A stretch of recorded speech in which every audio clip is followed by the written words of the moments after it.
Hello, it's lovely to be back with you today. Now today we are talking about pleated skirts and the type of tops to wear with them.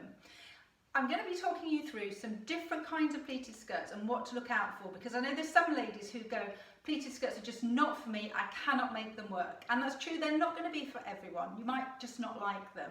But there are things that we can look out for that make it easier to choose a pleated skirt that you're going to find super versatile. In addition to that, I'm going to be looking at the different styles of tops you can wear with pleated skirts. And this has come on the back of a request from a reader who is going away over Christmas. I'm very impressed that she's planning her wardrobe already, but she's looking for some tops to wear with her pleated skirts because she doesn't always want to wear really big, bulky, thick jumpers. So I'm going to talk through some different top options. Now, when it comes to choosing your pleated skirts, there's two things that I think are really important. Well, probably three. The length, so I think the length of a skirt is always really key when it comes to pairing things with footwear, although I'm not looking at that quite so much today. But the longer you can go, the better, I always find, so there's no gap between the top of your boot and the bottom of your skirt. It just makes life easier. The second thing to look out for is the type of pleats and the volume of the skirt, and the third thing is the fabric of the skirt. Let me show you what I mean. So I'm going to talk you through this velvet skirt that I had here last year from Marks and Spencer's, and I'm sure that many of you will have had this. It came in different colours. Now it's a great skirt. There's not too many pleats in terms of volume, but actually the fabric, because it's velvet, is quite chunky. So this can be a slightly more tricky skirt to style than some, and that is, like I say, because of the velvet in it. The second skirt that I'm going to show you is a pleather skirt, which I've had for many years now from Zara, and this is also quite tricky to style. Tricky as far as it's not as versatile as some, because of the fabric. It's heavier, you can see it's less fluid, and there's a lot of volume within the skirt as well. So because it's got a fixed waistband, sometimes, because not many of us at my grand age have flat tummies, I can find that my tummy kind of pushes the pleats out, and I know that's a lot of concerns that ladies have with pleated skirts, is just they're not so flattering over the tummy. So something like this can kind of push the pleats out a little bit. And the third one that I'm going to show you is an H&M skirt, which has got these very close knife pleats that you can see. Now this hangs straighter and it's more fluid, so it's slightly easier to style than the other two that I've shown you, the pleather and the velvet, which are heavier and more voluminous. But the easiest one to style out of all my pleated skirts, which is why you'll see me wearing it the most, and excuse me, I have leggings on under here so I can do a bit of changing, is this one from Topshop. And the reason for that is it's got these accordion pleats, which actually sit quite flat. So whilst you've got the volume of the pleats in the skirt, underneath the waistband it's slightly flatter because of the accordion pleats, and it's a floaty fabric, so it's not quite so hard to style.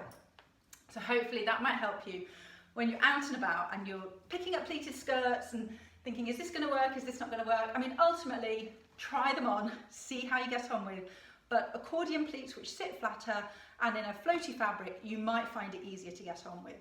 Now this top isn't the ideal combination with this skirt, but I wanted to show you the type of top that can work, or the type of shape.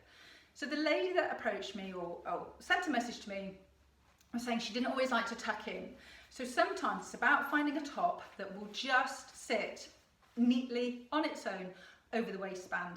And one way of doing that, believe it or not, is to Google crop tops.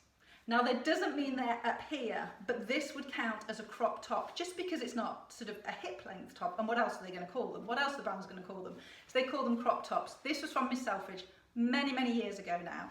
But look for a top that literally just finishes just by the waistband, and that isn't going to be tucked in. The proportions are still right for it. Right, I'm going to whiz my top off now. The next top that I'm going to show you, it's quite handy, it's got a zip down the back. The next top that I'm going to show you is this one that I've worn many times before, and again it's quite a fluid fabric to go with the fluid skirt, and actually this top works really well with lots of things that I own, but it works very well with pleated skirts. Right, I'm just going to pop it on for you now. Sorry about that. I won't do it up. But I like this one. I mean, it comes down a little bit too long, but you can always just do you know, the French tuck, the blogger's tuck, whatever they call it. I'm going to do it exceptionally badly now. You can either do it in the middle. I have got a lot of bulk under my skirt with my vest and my leggings. And so you'll have a slightly longer bit at the back, which you can just tuck under. But I probably haven't done that very well, but you can have a play just tucking them in like that, or just tucking it in on one side. So just anchoring your top in the waistband, and then the rest should sit fairly well. I hope that's looking okay. Let me just have a look.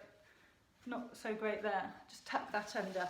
And so it takes it from being a top, which is right down here, which kind of doesn't really work, to making it shorter and just doing the blogger's tuck on one side, French tuck, whatever you want to call it, and then that sits much better. And the proportions work better. So that's another option is, yes, your top may be slightly longer, but if you've got a waistband that you don't mind being on show, because my elasticated ones, I'm not so fond of them being on show, you can just anchor it and create the length that you want. The next thing that I'm going to show you, or the next top, is, and I won't get changed for this, I've shown you this before, is having a top with quite a deep welt band on the bottom, so that that just sits nicely on the waist. So just trying on a number of tops that, again, are anchored by this nice sort of knitted welt around the base of the top or the jumper, and that will sit nicely with the skirt. I'm now going to show you a couple of knits, because you may have some knits in your wardrobe and you think, oh, they're not really going to work with a skirt. Let me show you how you can create the look that you want. So this one is a really fine knit from Balkan, which I had last year, and it's quite a long knit. So it doesn't always sort of lend itself straight away to a pleated skirt. I'm going to pull it down to its full length to start off with. So there we can see it. It's quite long, and what I might be tempted to do with this, and these are just ideas, you know, from these videos, take what works and just discard the rest, that's fine.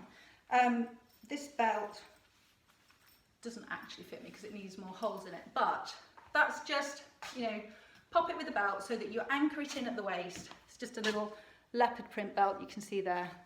Excuse my tummy, with the stars. And like I said, I've got a lot of bulk on under here. And that, you know, that kind of breaks it up and makes it work a little bit better. The other thing that you can do with a jumper is just play about with it asymmetrically. So you might want to pull one side up a little bit higher. You might want to ruche it, just lift it a little bit and let it do its own thing. And then, as I said before, with the other idea is just with the blogger's tuck it underneath, and suddenly it goes from being a jumper down here to a jumper up here. And because it's a lightweight knit, you don't get the added bulk. So yes, you've got a little bit of a tuck in, but it's nothing that is too much to bear. Moving on from that, I won't pop this one on right now, but this jumper that I showed you the other day, again, it's a longer knit on Boxing Day. Going to a wintry pub with, you know, a log fire or something, that's quite a nice option to wear because it's quite straight. It's not very voluminous, this one. It's quite a long, straight knit. And then the last thing that you can do, if all else fails, if you don't like the blogger's tuck, if you can't find something that sits in the right place on the waist, if you don't want a jumper with a welt round the bottom because it makes you too hot, the final thing you can do, and I should change my skirt for this, but I think I might run out of time, is to take a blouse or a shirt, undo the bottom two buttons and tie it. And that's what I do with this shirt and this pleated skirt, because this pleated skirt, because my tummy already makes the pleats stick out, I don't really like having anything tucked into it. So what I do with this one is just pop that over the top, and then it sits really well with the waistband. It's quite hard to show it like this, but it does. Kind of like that. Oh golly, dropping it. But yeah, kind of like that. So with a shirt, you can actually put the waistband wherever you want it to go.